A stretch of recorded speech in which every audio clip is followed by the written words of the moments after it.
அனைவருக்கும் வணக்கம். இலக்கியங்களில் பஞ்சபூதங்கள் என்ற இந்த தலைப்பிலான வாகை கருத்தரங்கத்தில் கலந்து கொள்வதில் மகிழ்ச்சி அடைகிறேன். இன்று நான் எடுத்துக்கொண்ட தலைப்பு பஞ்சபூதங்களில் ஆகாயம். பஞ்சபூதங்களான ஆகாயம், காற்று, நெருப்பு, நீர், நிலம் ஆகியவற்றில் முதன்மையானது ஆகாயமே. நம் கண் முன்னே பறந்து விரிந்திருக்கின்ற இந்த ஆகாயம்தான் மற்ற பூதங்கள் நிலை பெற இடமளிக்கிறது. முதலில் வானும், வானிலிருந்து காற்றும், காற்றிலிருந்து நெருப்பும் என ஒவ்வொன்றாக தோன்றின என்பதற்கு நிறைய இலக்கிய சான்றுகள் உண்டு. ஆகவேதான் பிற பூதங்களுக்கு ஆதாரமாக ஆகாயம் திகழ்கிறது எனலாம். நமது முன்னோர்கள் இந்த வெட்ட வெளியை இறைவனாக நினைத்து வழிபட்டுள்ளனர். அதனால்தான் அதற்கு சப்த பிரம்மன் என்று, அதாவது ஒளிவடிவான இறைவன் என பெயரிட்டுள்ளனர். சான்றாக தில்லை நடராஜர் கோயில் அப்படிங்கிற பஞ்சபூத தலம் ஆகாயத்திற்கான தலமாக இன்று வரை வழிபடப்பட்டுள்ளது. இந்த உலக இயக்கத்திற்கான ஆற்றலை கொடுக்கக்கூடிய சூரியன், சந்திரன் போன்ற இயக்கங்கள் கூட வான்வழியாகத்தான் நடைபெறுகின்றன.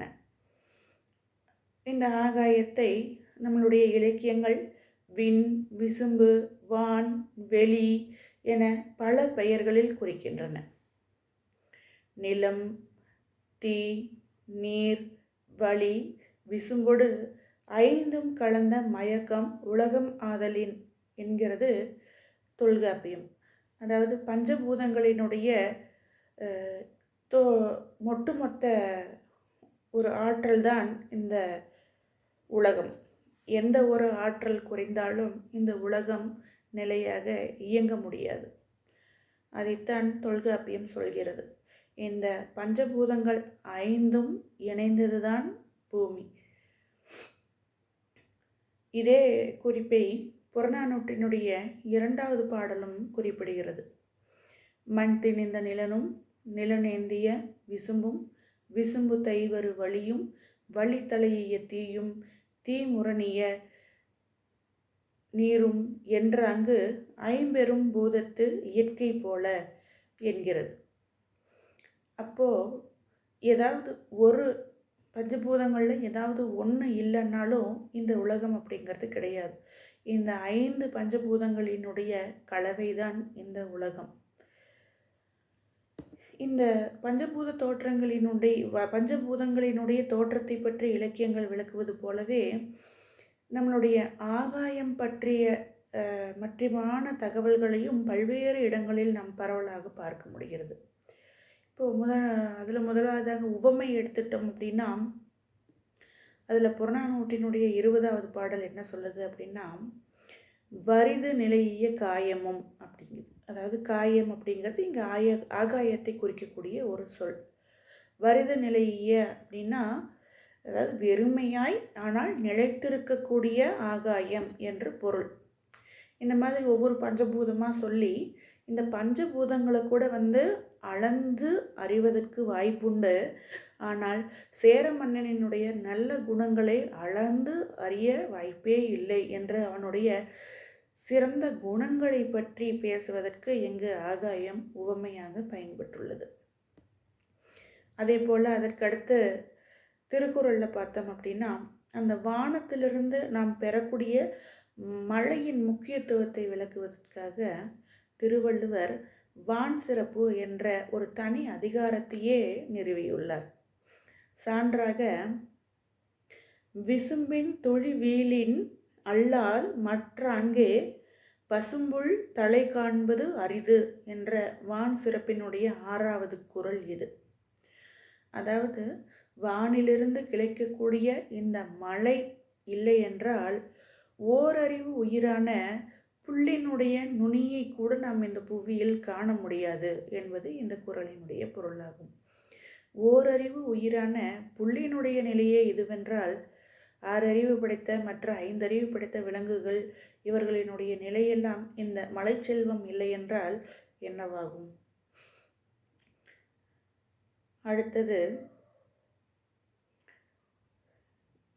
அடுத்ததாக இந்த ஆகாயத்தில் உலாவிக் கொண்டிருக்கக்கூடிய மேகத்தை பற்றிய ஒரு உவமை. கடுஞ்சூழ் மகளிர் போல நீர் கொண்டு விசும்பு இவர் கல்லாது தாழ்குபு புணரி என்கிறது குறுந்தொகை 287வது பாடல். அதாவது 3 மாதம் சூழ் கொண்டுள்ள, அதாவது கரு கொண்டுள்ள ஒரு பெண்ணை போல நீரை சுமந்து கொண்டு வானத்தில் மேகங்கள் உலாவி திரிகின்றன என்று இப்பாடல் குறிப்பிடுகிறது. இப்போது இந்த பஞ்சபூதங்களில் வானமே அனைத்திற்கும் அடிப்படை. வானிலிருந்து பொழியக்கூடிய மழையினால் நீர் ஆதாரம் கிடைக்கிறது. வானிலிருந்து உதிக்கின்ற சூரியனால் வெப்பம் கிடைக்கின்றது. வானிலிருந்து தோன்றுகின்ற நிலவினால் குளிர்ச்சி கிடைக்கின்றது. இவ்வாறு வானிலிருந்தேதான் பிற மற்ற ஆதாரங்களுக்கான அனைத்துமே நமக்கு கிடைக்கின்றது.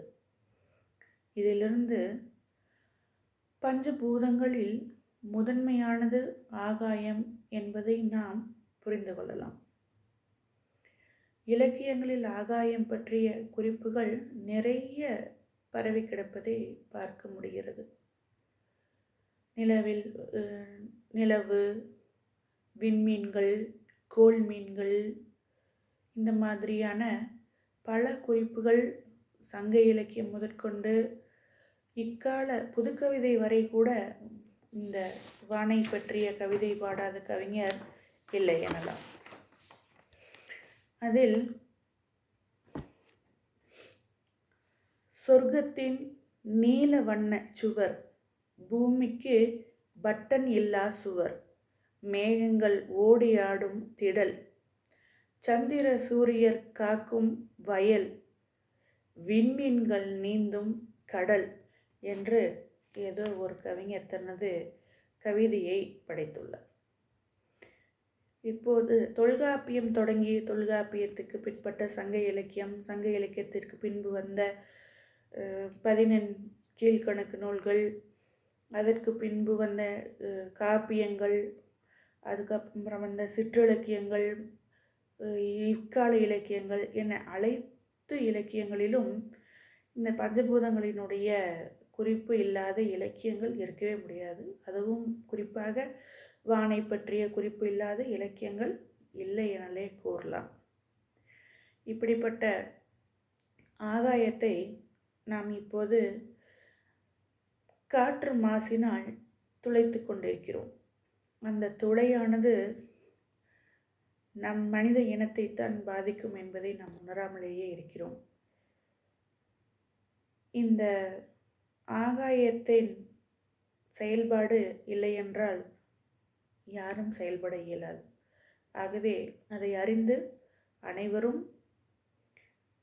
நலத்தோடு வாழ்ந்து எதிர்கால சந்ததியினரையும் வளமோடு வாழ வைப்போம் என்று கூறி, இந்த வாய்ப்பினை எனக்கு வழங்கிய வாகை தமிழ் சங்கத்தின் உறுப்பினர்கள் அனைவருக்கும் மற்றும் வாகை சங்கத்தினர் அனைவருக்கும் எனது மனமார்ந்த நன்றியை கூறி விடைபெறுகிறேன்.